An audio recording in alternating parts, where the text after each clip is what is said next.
Blackboard is very important for this class. A lot of the work you'll be doing independently will be through Blackboard. So I want to go briefly through the page for this class. So if you were to enter into this class and notice it's History 371, Religion and Warfare, I put all the people who are in Honors 393 into 371. That is where you will go. So that's the Blackboard link you want to go to, not the Honors 393. There won't be anything there. You want to go to the History 371 site. And here you will see the schedule, the syllabus, and then various folders. And if you were to click on the response paper folder, you would see this. There it says response paper 1, response paper 2, and the schedule tells you which response paper is due and when it's due. And if you were to click on that, that would bring up the response paper, and you could then save it, and then you could type up your answers. And here's an example of part of a response paper, and this is why you don't want to wait to the last second to do these.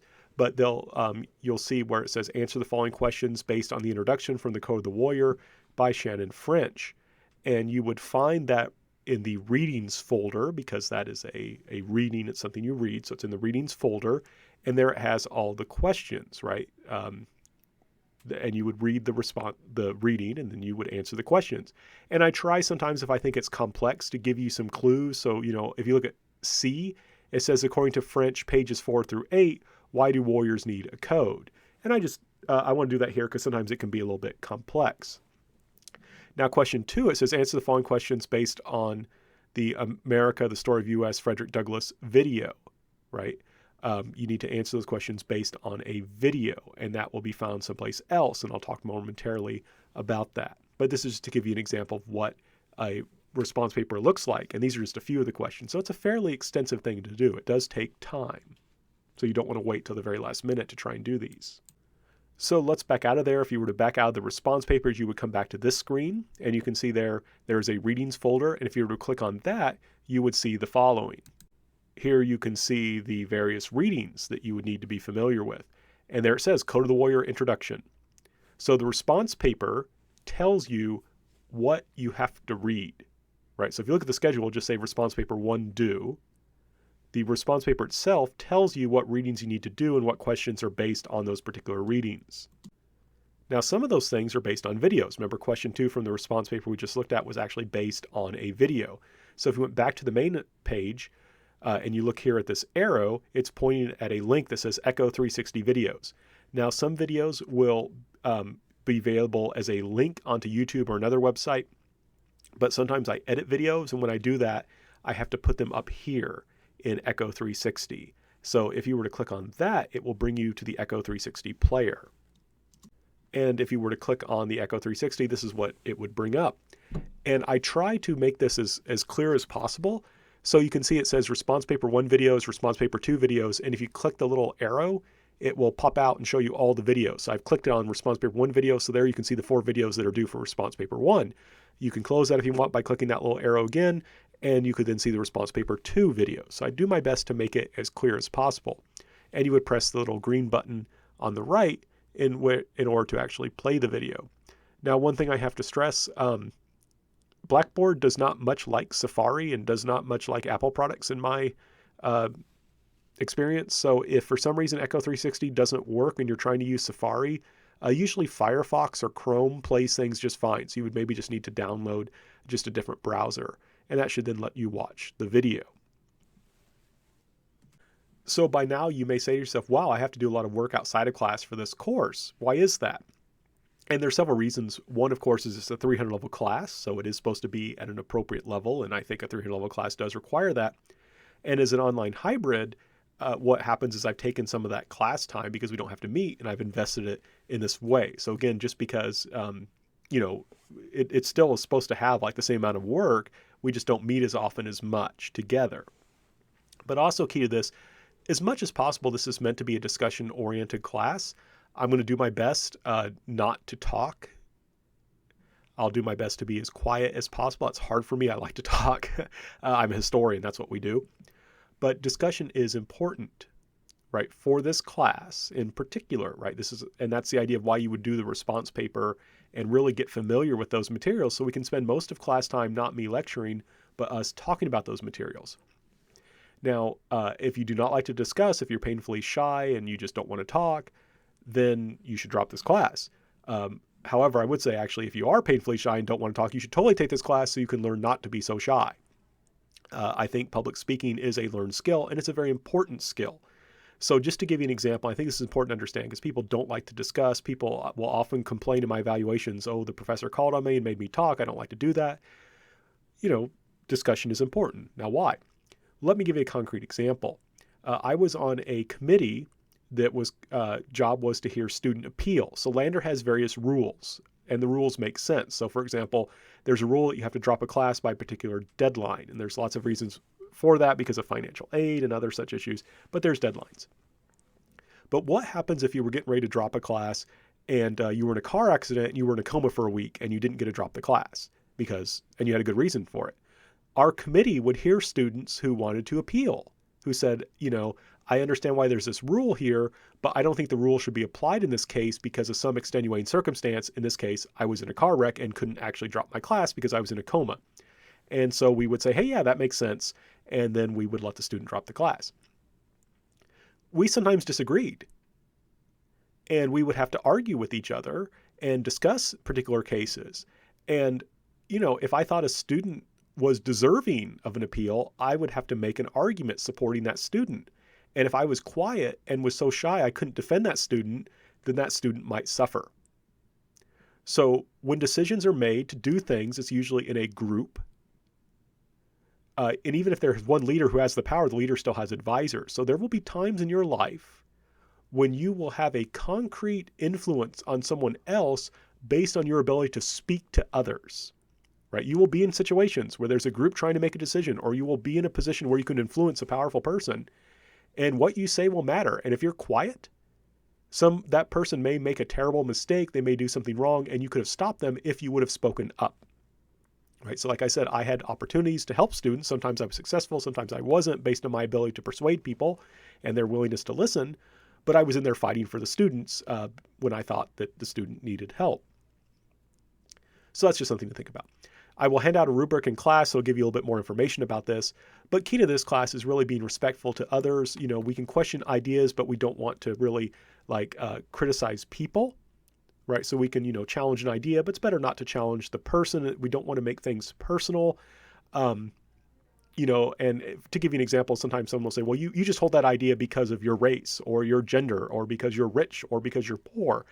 And it doesn't matter for our sake or for the purpose of this class, why someone holds an idea. We're focused on the idea itself. So that person might hold that idea totally because they're selfish and they just want to advance their own interests. But we have to deal with the idea on its own merits.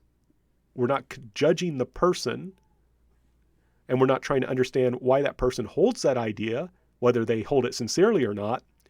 Rather, we're judging the idea on its merits itself.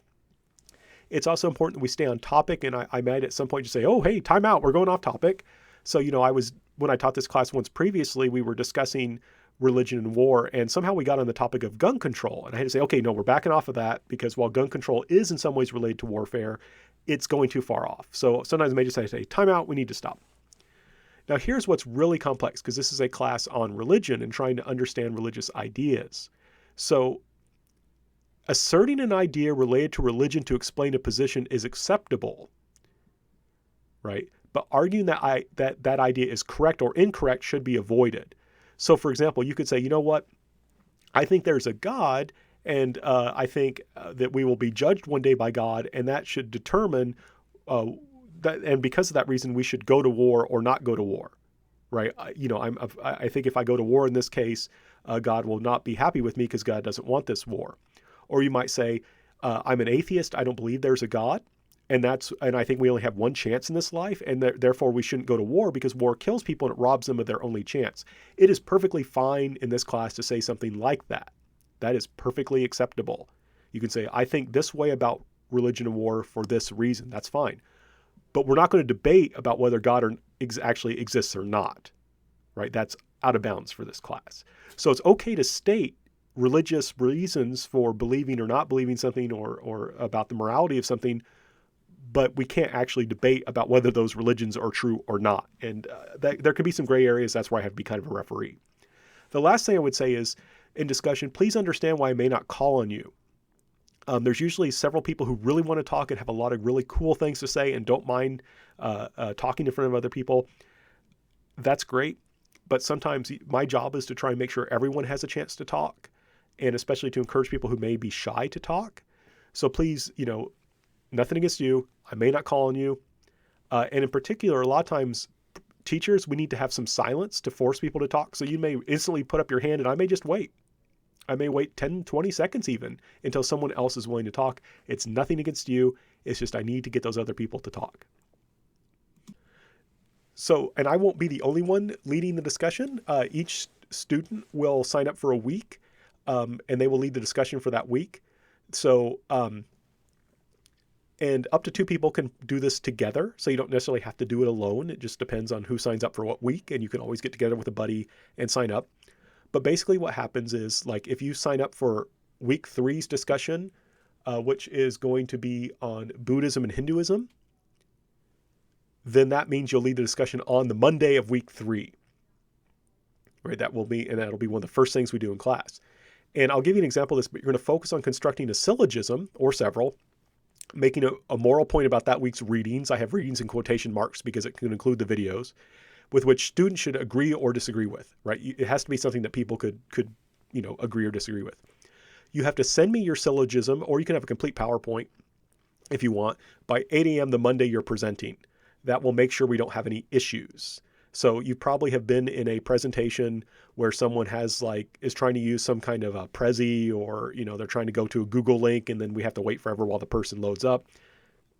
Class time is very precious, especially since we don't have as much of it. So it's important that you send me your syllogism or your PowerPoint by 8 a.m.